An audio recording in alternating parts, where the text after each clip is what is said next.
Uma pessoa está perguntando se foi Saint-Germain que descobriu a pólvora e se foi Saint-Germain que fundou a Ordem Rosa Cruz. Essa consciência que nós chamamos hoje de Saint-Germain, isto é uma das manifestações desta consciência.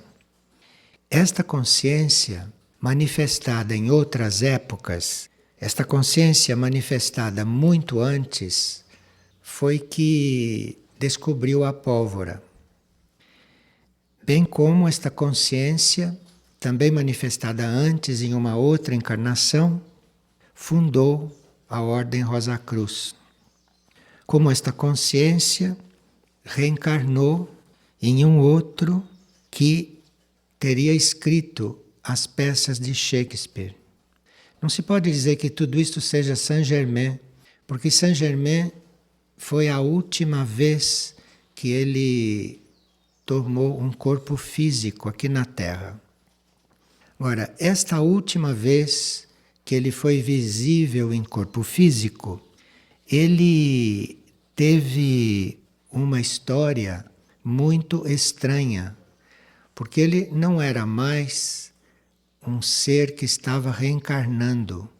Então, enquanto ele reencarnava, ele foi vários personagens muito conhecidos historicamente, como, por exemplo, imperadores na Ásia, como o profeta Samuel, como São José, o pai de Jesus, como Santo Albano, como Roger Bacon, como Christian Rosenkrantz, como Francis Bacon, etc.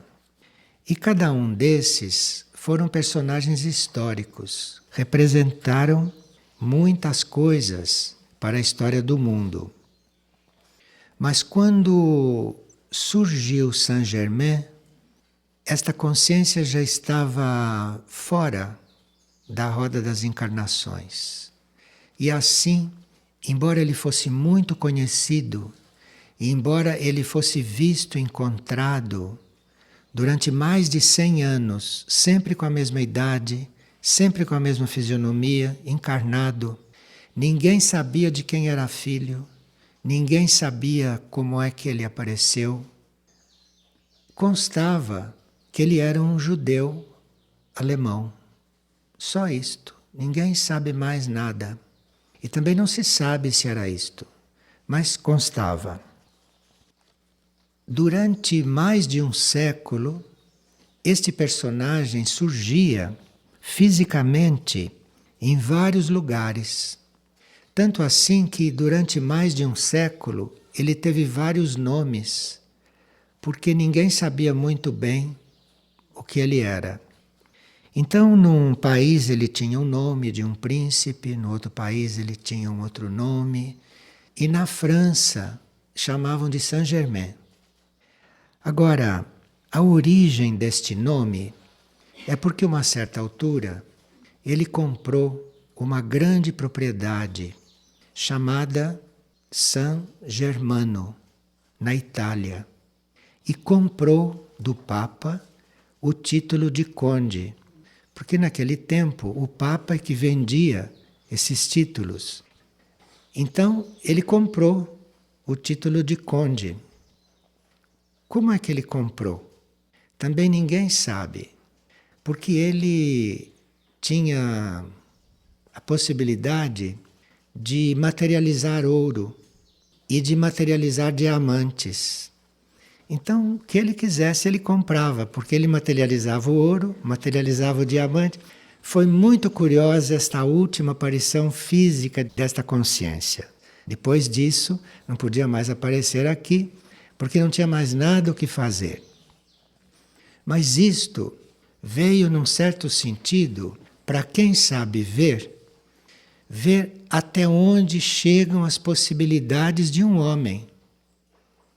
Porque ele fisicamente era um homem.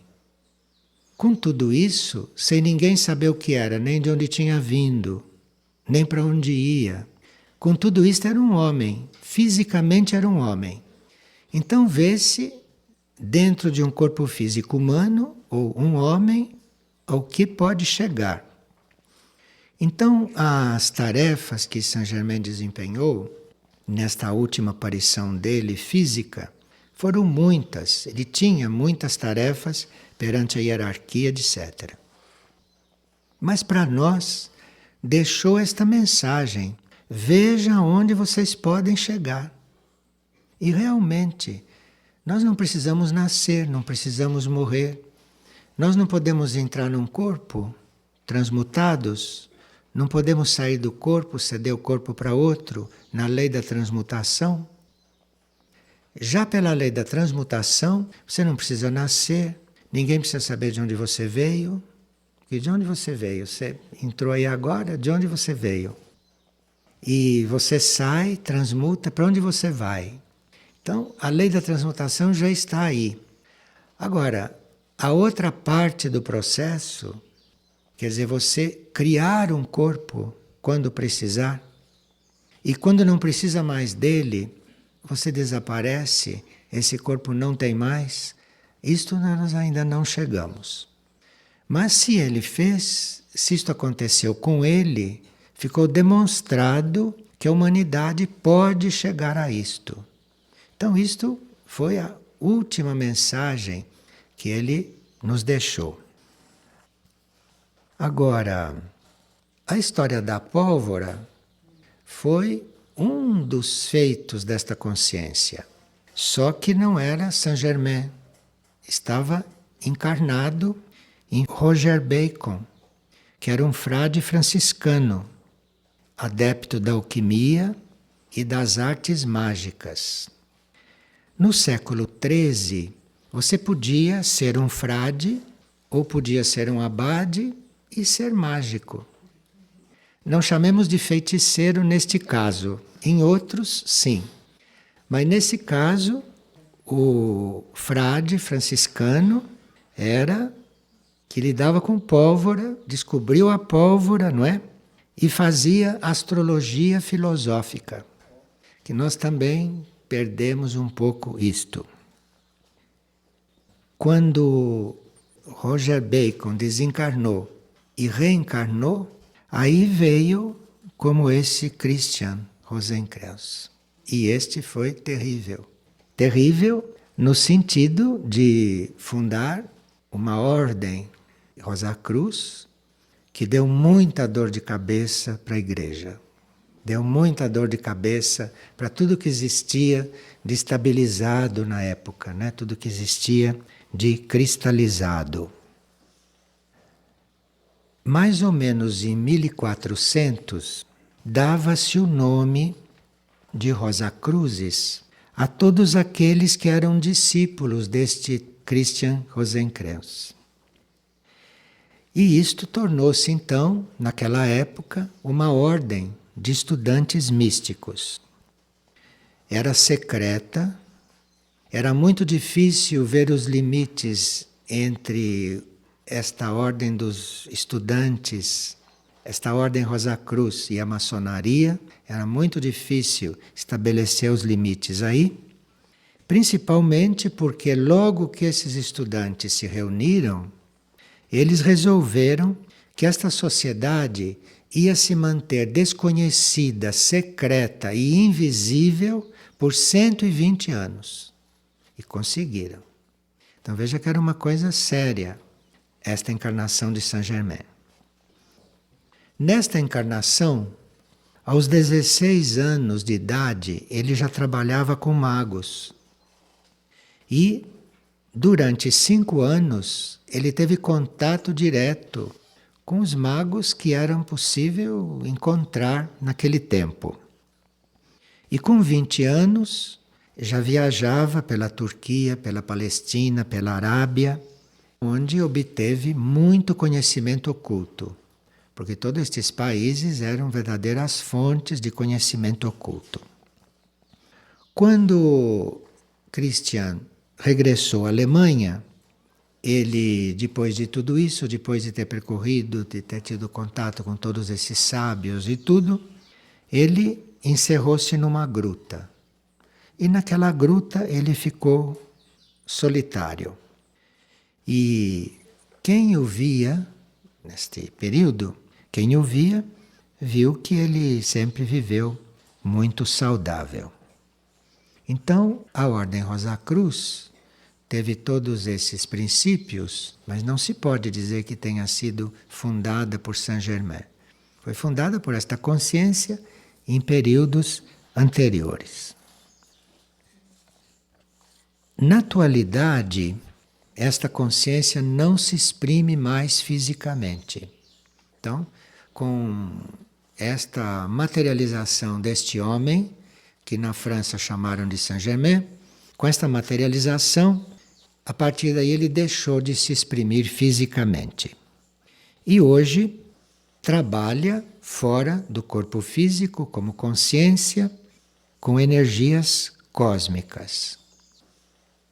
Toda essa fase terrestre desta consciência terminou, embora haja uma grande influência de Saint-Germain sobre a Terra, aqui já não mais com o nome de Saint-Germain, não? Hoje nós o chamamos de Antoine. Antoine já não é mais encarnado, já não tem mais nada a ver com manifestação física. Não se exprime mais fisicamente. E está em coligação com entidades extraplanetárias.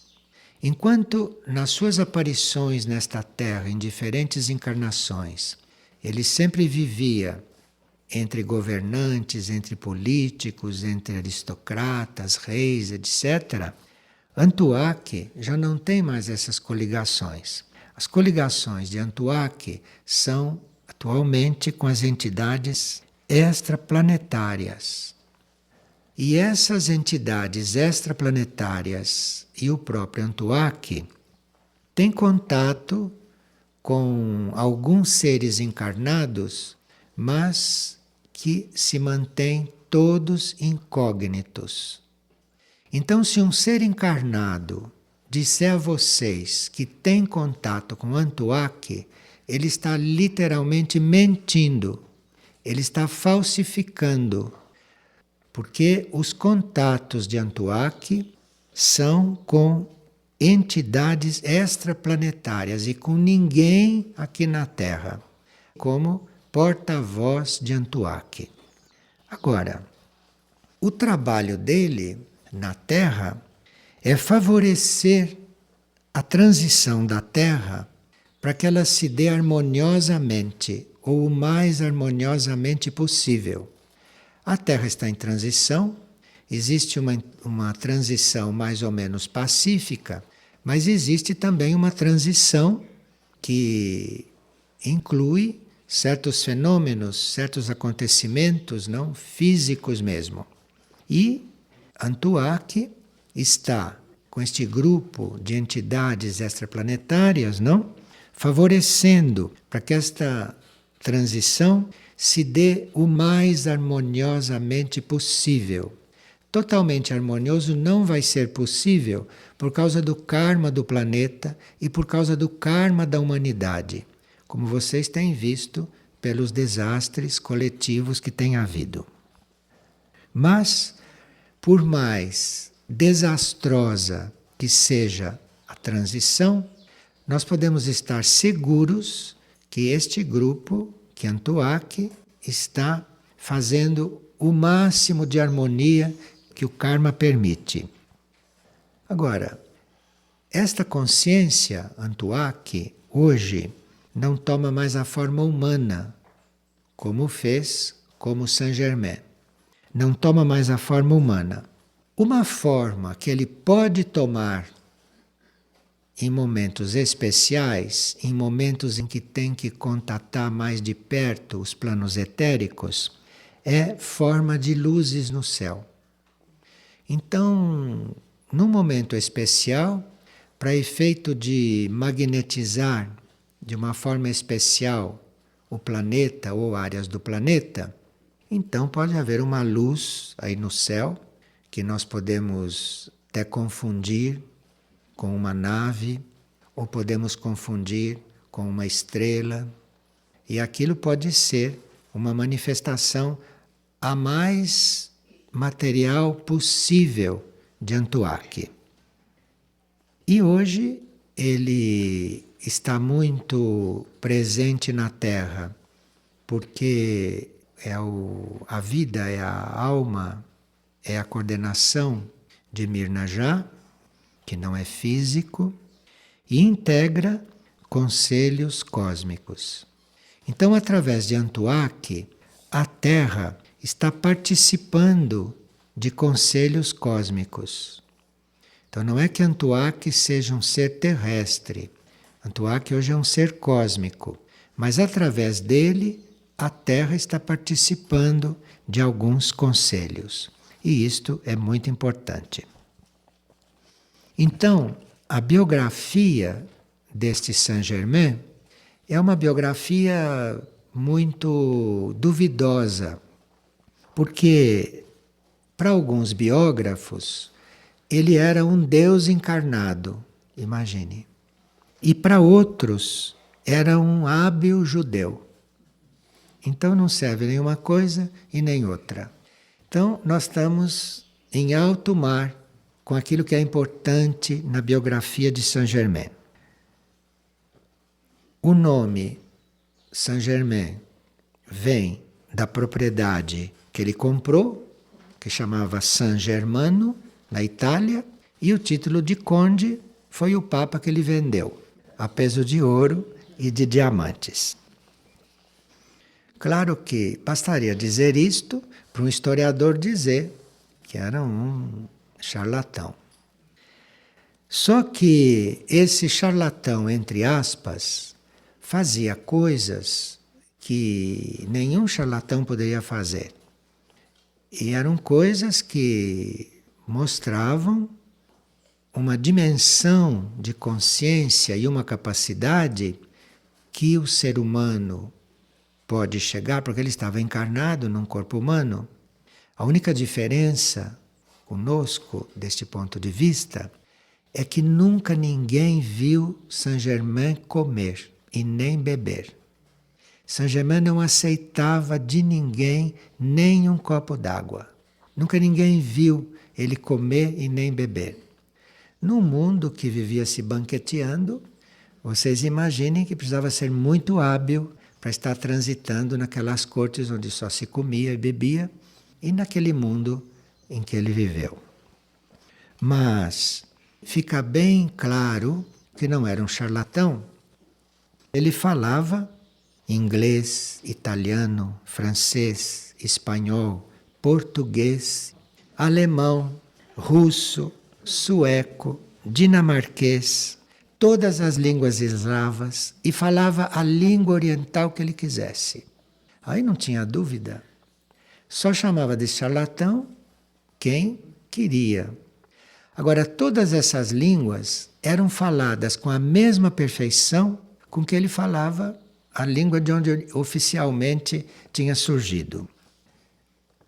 Nunca Saint-Germain recebeu dinheiro para nada. Então Saint-Germain fazia qualquer trabalho sem nunca ter recebido dinheiro. E presenteava aos seus amigos joias que até as famílias reais usavam e que ninguém sabia de onde ele tinha tirado. Joias famosíssimas, não, e que ele criava, não como joalheiro, não se sabe como. Ele tocava todos os instrumentos musicais. Qualquer instrumento que ele pegasse, ele tocava. Veja que bom charlatão. Agora, o que ele mais gostava era o violino. Bom, as pessoas que observavam diziam que quando ele entrava em êxtase, ele só voltava 30, 40 horas depois. Ficava em êxtase até mais de 40 horas. E desses êxtases, parece que é lá que ele ia saber as coisas. Então, cada vez que ele voltava desses êxtases, ele estava com mais conhecimento, ou estava sabendo melhor como lidar com as coisas que estava tratando. Se ele lia uma folha de papel toda escrita, depois de muitos dias, ele repetia tudo que leu sem falhar uma palavra. Reproduzia aquilo de memória. Escrevia com ambas as mãos. Enquanto com uma mão ele escrevia uma poesia, com a outra mão ele redigia documentos, ele redigia outras coisas. Com as duas mãos ele estava escrevendo. Quando lhe traziam uma carta, ele não precisava abrir a carta. Ele sabia tudo que estava na carta com ela fechada. E sabia transmutar metais, sabia fazer ouro, sabia fazer diamantes e tudo isto. Bom, dizer que ele veio demonstrar, ou ele veio anunciar, ou ele veio trabalhar como pioneiro para deixar este caminho aberto para as consciências que estão encarnadas nesta Terra, pode ser que isto seja muito audacioso. Mas eu vejo assim. Acho que se ele viveu tudo isto, não era para mostrar para ninguém. Se ele viveu tudo isto, acho que ele estava vivendo estas coisas pela humanidade. Ele estava abrindo caminho dentro desta noite, que é a vida na superfície da Terra. Ele estava abrindo caminho para que um dia esta humanidade esteja num outro ponto, tenha superado já tantas limitações. No livro Padrões de Conduta para a Nova Humanidade, lemos que o homem deve chegar a tomar um traje corpóreo no caso do seu trabalho se cumprir neste planeta e deixar este traje quando a sua tarefa terminar. É o que Saint Germain fez. Só que o livro não desce a certos detalhes e a certas afirmações, mas diz: chegamos a tomar um traje corpóreo, abandonar este traje corpóreo, sem nós nos vincularmos a processos kármicos. Porque hoje, você entrando em um corpo físico, você está dentro do karma físico daquele corpo. Você está herdando dos seus antepassados, por vias hereditárias, você está herdando, inclusive, karma físico daquelas células, daquelas moléculas, daquilo tudo que é formado o seu corpo. Agora, nós teríamos que chegar a entrar, sair de um traje físico, corpóreo, ou de um traje sutil, porque se não temos mais traje nenhum, se já estamos na consciência de Avatar, por exemplo, não que vamos chegar lá como humanidade, estamos na consciência de Avatar, precisamos de um traje, de um corpo para trabalhar, seja no plano físico, se faz um corpo físico aqui. Se é num plano sutil, se faz o corpo que é necessário para trabalhar naquele plano sutil. Então, Saint Germain usava estas leis. Isto são leis, isto não é nenhum milagre. Saint Germain não é nenhum milagroso. Isto são leis que ele demonstrou que são viáveis aqui na superfície da Terra. E o livro Padrões de Conduta, quando fala nesta questão dos trajes, quase que chega neste assunto desta forma. Então isso está à disposição da nova humanidade. Precisaria que nós estivéssemos disponíveis para levar os nossos corpos à melhor sintonia possível com os níveis superiores. Tem uma forma de fazer isto.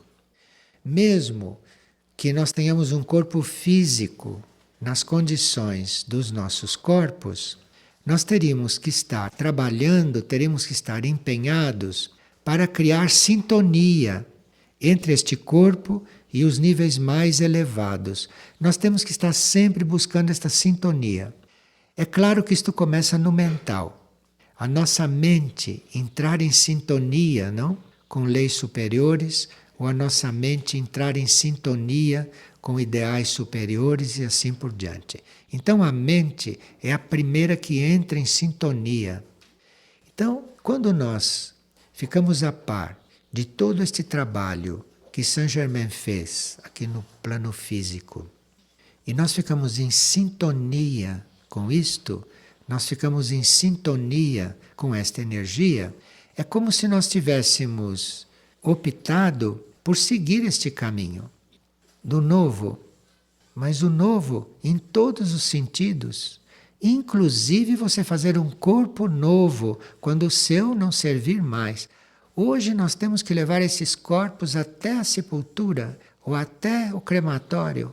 Temos que levar isto até lá.